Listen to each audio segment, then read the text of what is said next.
We're back with Middle East Now. More on Jerusalem with journalist Jamil Hassan. Is with us from Abu Dhabi tonight. Good evening to you. Good evening too. And Mr. Gonen Ben Yitzhak, formerly from Israel Security Services, also from Israel with us tonight. Good evening to you, Gonen. Hi, good evening. Okay, let me start with you, Jamil, in Abu Dhabi. I can tell you that Israeli officials are very disappointed and frustrated that their case is not even being considered, being that Israel was not the cause of violence, but rather tried to restore order. Why then did the UAE decide to reprimand the Israeli ambassador, would you say?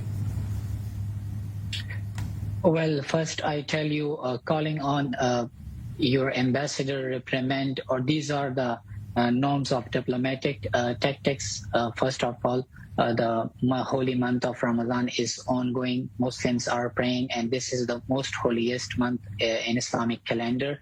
So, you know, the religious sentiments are doubled in this month. Mm-hmm. And during this month, the holy place in Islamic calendar is Mecca and Medina. After that, there is Jerusalem, Al-Aqsa Mosque. So it is considered as third holiest place in Islamic sentiments.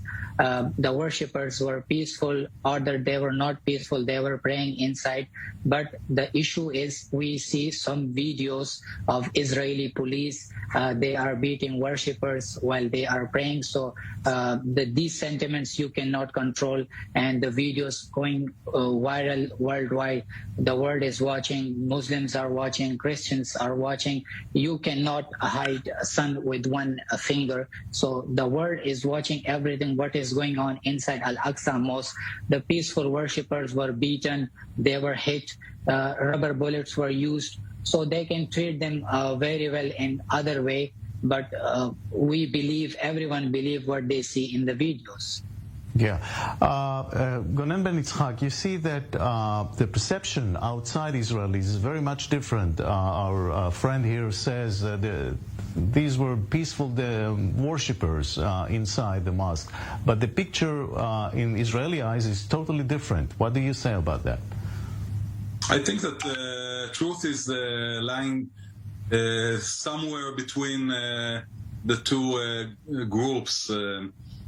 Yes, Israel is somehow changing the status quo in Temple Mount.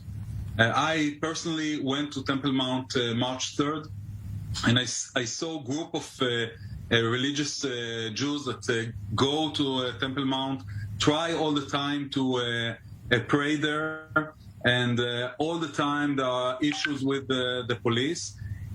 Saying that, when you see youngsters in the mosque taking rocks, throwing rocks against policemen and against other religious people down there, you cannot say that these are only peaceful people that came to pray.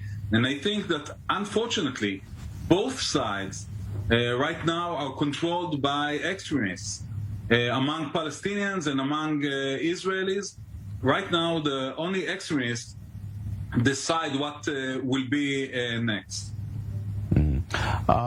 Jamil, I want to ask you about the future. Okay, so the ambassador was summoned. Is this something temporary, just a temporary setback, or do you see any long-term effect on the relationships between the UAE and Israel? You know, ongoing tensions between Russia and Ukraine. Everyone is looking after Kingdom of Saudi Arabia and United Arab Emirates to provide them with oil. So all eyes on Middle East. Middle East is very important in such space to bring peace between Russia and Ukraine. Thus, the role of United Arab Emirates is very vital. What steps they are taking, everyone is looking after them, that how it will impact the whole region. In such way, during the holy month of Ramadan, standing stance on Palestine Palestinian people. It's a huge setback. For me, it's a huge setback, especially after Abraham occurred. But these are diplomatic norms. It happens, especially when you see a lot of people pressuring you through social media, through international media. Everyone is criticizing Middle East for their silence over the issue of Palestine. So this comes after a long time that they are standing by Palestinian people. I don't know the host name, with all due respect. He said that all the worshippers, whoever goes inside the Al-Aqsa Mosque, they have stones, they are young. Yes, they may be young, they may carry stones. We don't see them, but Al-Aqsa Mosque in Jerusalem is under Israel control. So you have troops, you have police out there. You can check them. After checking them, you can let them in to pray. These are under control of Israel. Israel hands. Yeah, you know, it's a long argument here, because according to Israeli police, these people came in advance. They slept over inside the mosque. They brought stones and other kind of weapons. But we're not going to get into this. I want to ask you, Gonen, maybe Israel underestimated the sensitivity and should have played it a little differently, especially in terms of explaining what's going on. But it looks like we've been in this whole movie last year. We know how sensitive is the Ramadan month. We know how sensitive are the pictures of police going into Temple Mount, sometimes beating women, sometimes beating photographers. We know all that, and I start to think, why again and again the Israeli police finds itself in the Temple Mount with the people that were sleeping there, bringing rocks in advance. We know all that, so the Israeli police had the ability to stop it in advance, and somehow, I must admit, is someone in the Israel police, or maybe Jerusalem police, is happy with this situation? Because we've been there. We know what happened last year. Why do we need to be in the same place after a year, after we had a war in Gaza, when we know that everything is sensitive? And now we're very surprised. Hey, because it's such a hot potato. Nobody wants to do anything about it. Apparently, I don't know. Thank you, Gonen. I'm going to ask you, Jamil, to the point that Gonen made, that the extremists are actually calling the shots. All of this is playing into the hands of the extremists at the end of the game.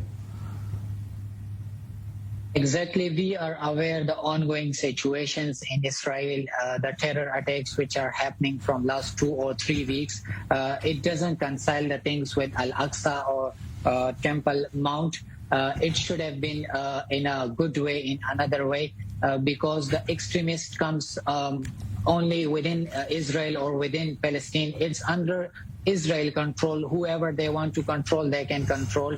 But the issue is, how can you treat such things inside the holiest places like Temple of Mount and Al-Aqsa Mosque? These are the holiest place. So if there is ongoing tensions in such areas, you must be very careful. You have to double check with such situation and ask from your relevant authorities what to do accordingly, because international media is giving you coverage. There are photographers, there are reporters who look after you.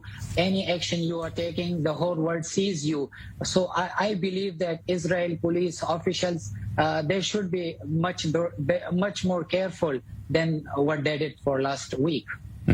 And still, maybe governments should be a little bit more moderate and more responsible, and take consider things more heavily before giving the extremists the play of the day. Extremists cannot be controlled by any government or any groups. They cannot be controlled. At the end, they will do what they want. But the good thing is, if a big country like United Arab Emirates is taking your side, it means that you have to listen to them as well. If United Arab Emirates saying to the worshippers that go to the Al-Aqsa Mosque, pray 5 times a day, pray your salat, tarawih, everything with peaceful, without arms, without any stones carrying. So this would be a very good message, and it should have been, because in Islam, this is not compulsory that you have to bring stones into the mosque. It's not in that way, but maybe some are portraying that they are bringing stones.